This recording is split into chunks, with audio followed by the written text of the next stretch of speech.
Hello guys, welcome back to my channel. இன்றைக்கி நாம் எதை பற்றி பார்க்க போகிறோம் அப்படின்னு பார்த்தா, அடினியம் சீட்ஸை எப்படி ஒரு சக்ஸஸ்ஃபுல் அடினியம் பிளான்ட்டாக கொண்டு வரது அப்படின்னு தான். ஸோ இந்த டம்ளருக்குள்ளே இருக்கிறது அடினியம் சீட்ஸ். நான் ஆல்ரெடி வாட்டரில் சோக் பண்ணி வச்சுருக்கேன். ஸோ இந்த பேஸ்கெட்டில் இருக்கிறது கோகோபீட். அடினியம் பொறுத்த வரைக்கும் ஸ்டெர்லைஸ்டு கோகோபீட் யூஸ் பண்ணுங்கள்.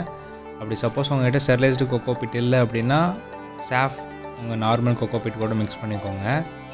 ஸோ அது கூட மணல் இந்த குவான்டிட்டி வீடியோவில் காட்டுற சேம் இதே குவான்டிட்டி அளவு யூஸ் பண்ணிக்கோங்க. ஸோ இது ரெண்டு மட்டும்தான் நான் அடினியம் சீட்லிங்காக யூஸ் பண்ணுற பாட் மிக்சரு. ஸோ எல்லாத்தையும் ஒரு மிக்சர் கொடுத்துக்கலாம். சப்ஸ்கிரைப் பண்ணாமல் நிறையா பேர் பார்த்துட்ருக்கீங்க. ஸோ ப்ளீஸ் சப்ஸ்கிரைப் பண்ணிட்டு பாருங்கள். அப்போ தான் எனக்கு ஒரு மோட்டிவாக இருக்கும்.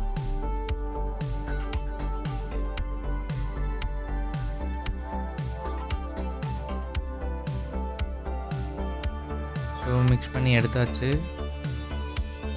இதுதான் சீட்லிங் ட்ரே அப்படின்னு சொல்லுவாங்க. ஸோ சீட்லிங் ட்ரே சப்போஸ் உங்கள்கிட்ட இல்லை அப்படின்னா நீங்கள் ஈவன் டம்ளர், சரி நார்மல் டிஸ்போசபிள் டம்ளரில் கூட நீங்கள் பண்ணலாம். ஸோ இதுதான் அடினியம் சீட்ஸு. ஸோ எதுக்காக நான் வாட்டரில் ஊற வச்சுருக்கேன் அப்படின்னா, இது க்ரோத்தை இன்க்ரீஸ் பண்ணணும். அதாவது சீட்லிங் ஸ்பீடை இன்க்ரீஸ் பண்ணணும். ஸோ நம்ம ட்ரேயில் ஃபஸ்ட்டு நம்மளோட ஸ்பாட் மிக்சரை கொட்டி எல்லாத்தையும் ஸ்ப்ரெட் பண்ணி எல்லா ஹோல்லையும் ஃபில் பண்ணிக்கலாம்.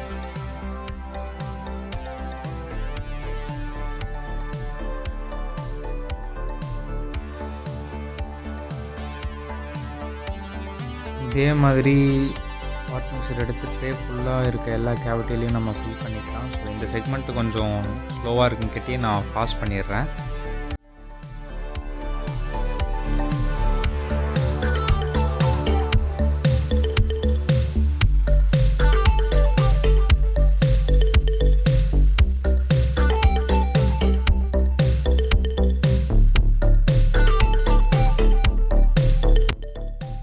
இந்த மாதிரி நல்லா கேவிட்டி இருக்குது. எல்லா கேவிட்டியும் ஃபில் பண்ணதுக்கப்புறம் நம்ம அடினியம் சீட்ஸ் ஆல்ரெடி சோக் பண்ணி வச்சுருக்க சீட்ஸை எடுத்து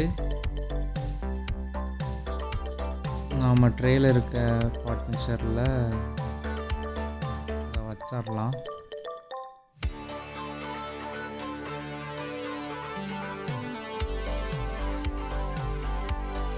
ஜஸ்ட்டு மேலாப்பில் வச்சுட்டு ப்ரெஷ் மட்டும் பண்ணால் போதும். ரொம்ப அழுத்தக்கூடாது, சீட்ஸ் பிரேக் ஆகிடும். ஸோ சேஃபாக வைங்க. இல்லைன்னா என்ன மாதிரி ப்ளக்கரை வச்சு கூட இப்படி வைங்க.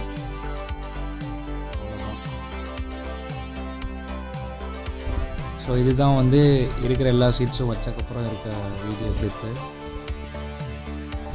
ஒரு 2-3 டேஸ்க்கு அப்புறம் அடினியம் சீட் ஜெர்மினேட் ஆனதுக்கப்புறம் இருக்க வீடியோ கிளிப்பை நான் ஆட் பண்ணுறேன். ஸோ இதுதான் ஒரு 2-3 டேஸ் நான் ஆக்சுவலாக முன்னாடி வீடியோவில் சொல்லியிருந்தேன். பட் ஆனால் ஒரு 4-5 டேஸ் பக்கமே ஆயிடுச்சு. ஸோ இதுதான் சீட்ஸ்லேருந்து ஜெர்மினேட் ஆகி வந்த அடினியம். இந்த ட்ரே ஃபுல்லாகவுமே இப்போ சக்ஸஸ்ஃபுல். ஸோ நீங்களும் அடினியம் சீட்ஸில் இருந்து க்ரோ பண்ணணும்னு நினச்சிங்கன்னா இந்த மெத்தடை ட்ரை பண்ணி பாருங்கள். இது ரொம்ப ஈஸியாக இருக்கும்.